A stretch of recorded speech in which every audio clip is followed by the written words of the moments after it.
পিরিয়ডের সময় অথবা পিরিয়ড যত কাছে আসে তখন মুখে অ্যাকনিটা বেড়ে যায়।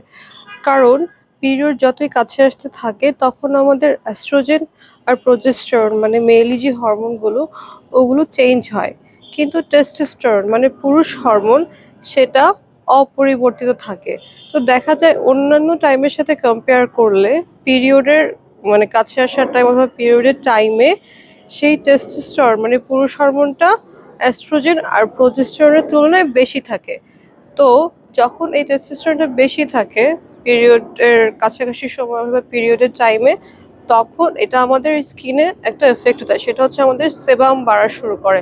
তখন আমাদের স্কিনের ওর সাথে ফাইট করতে হয়। এতে করে অ্যাকনি হয়। সো এই টাইমটায় কি করবেন? অবশ্য সবার কিন্তু ব্যাপারটা হয় না যে পিরিয়ডের সময় অথবা পিরিয়ড কাছে আসলে অ্যাকনি হয়। যাদের হয় তারা এই টাইমে salicylic acid based face wash use করবেন, অথবা পিরিয়ডের টাইমটায় আপনার ডক্টরের চেম্বারে আপনি স্যালিসাইলিক পিলটা করতে পারেন। এতে করে অ্যাকনির যে প্রকোপ সেটা অনেকটাই কমে আসবে 60 to 70%। আর যেটা একদম করবেন না সেটা হচ্ছে কোনো প্রকার রেটিনল ক্রিম, রেটিনল সেরাম একদম ইউজ করতে পারবেন না। কারণ এতে স্কিন আরও খারাপ হবে, এমনি skin irritated. So retinol use করলে এই টাইমটা স্কিন আরও ড্যামেজ হবে।